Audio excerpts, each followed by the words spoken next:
આ જ નર્મદાની આદિજાતિ કમિશનર કચેરી છે એનો ઘેરાવો કર્યો હતો, આ બિરસા મુંડા કચેરી છે ગાંધીનગર ખાતે આવી એનો ઘેરાવો કર્યો હતો અને ત્યારબાદ વિધાનસભાનો ઘેરાવો કર્યો હતો. પછી એ 450 કરોડ રૂપિયાની જે શિષ્યવૃત્તિ હતી એ શિષ્યવૃત્તિ ચાલુ કરવામાં આવી હતી.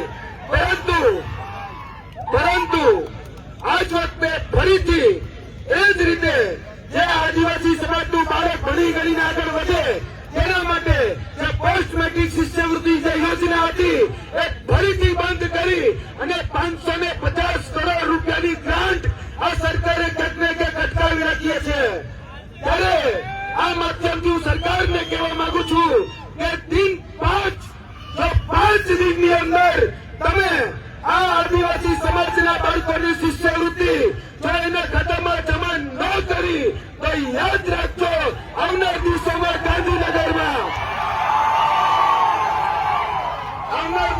ગાંધીનગરની જે વિધાનસભા છે એ વિધાનસભાનો ઘેરાવો કરવા માટે એ આદિવાસી સમાજ આવી રહ્યો છે. મિત્રો, આદિવાસી સમાજ ના હક અધિકાર માટે હંમેશા છત્રભાઈ લડતા હતા. આ નકલી કચેરીઓ એના માટે લડ્યા, મનરેગા કૌભાંડની માટે લડ્યા.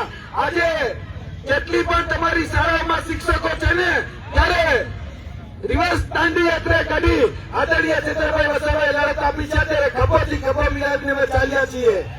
એક વિનંતી કે આવનાર દિવસોની 5 દિવસમાં જો આ પોસ્ટ મેટ્રિક શિષ્યવૃત્તિ યોજનાના પૈસા જમા કરવામાં નહીં આવે તો તમારે બધાએ ખેતર વસાવા બની અને ગાંધીનગર 15 તારીખે આવી જવાનું છે.